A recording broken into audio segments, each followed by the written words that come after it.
ये बात तो 100% सच है कि एक दिन डूम्सडे होगा, यानी कि कयामत आएगी। पर कयामत आने में अभी कितना वक्त बाकी है और क्या हम इसकी तैयारी कर सकते हैं? इसका कैलकुलेशन बिठाया नासा और जापान की यूनिवर्सिटी तोहो ने मिलकर। वैसे एक दिन आएगा जब हमारी अर्थ मर चुकी होगी, यानी हमारे अर्थ पर कोई भी लिविंग ऑर्गेनिज्म यानी जिंदा चीज नहीं होगी। और रिसर्चर्स का मानना है कि इसकी वजह होगा हमारा सूरज। डेटा के मुताबिक हमारा सूरज धीरे धीरे गर्म हो रहा है।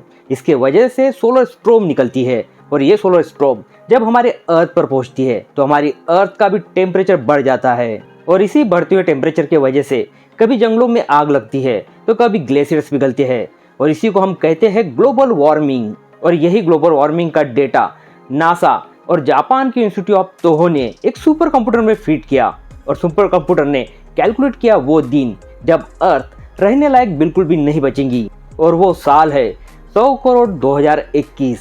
तो क्या इसी साल इंसान अचानक से खत्म हो जाएंगे? तो ऐसा नहीं है। तो ये सारी चीजें धीरे धीरे होगी।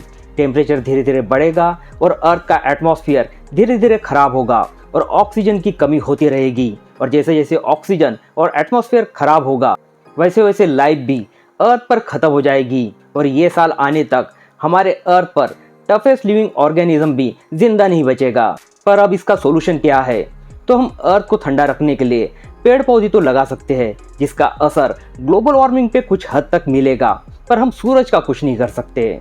इसीलिए अगर इंसानों को टिके रहना है तो हमें मल्टी प्लैनेटरी सिस्टम को तैयार करना पड़ेगा, यानी इंसानों को एक से छोड़ के अनेक प्लैनेट्स पे रहने के लिए घर बनाना पड़ेगा। जैसे इलॉन मस्क और उनकी स्पेस एक्स लगी हुई है मार्स पे इंसानों को बसाने के लिए, ताकि फ्यूचर में जब अर्थ रहने लायक ना रहे तब हमारे पास कोई दूसरा घर हो।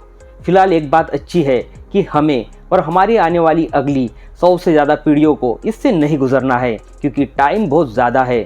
पर एक पीढ़ी आएगी जिन्हें ये सब फेस करना है।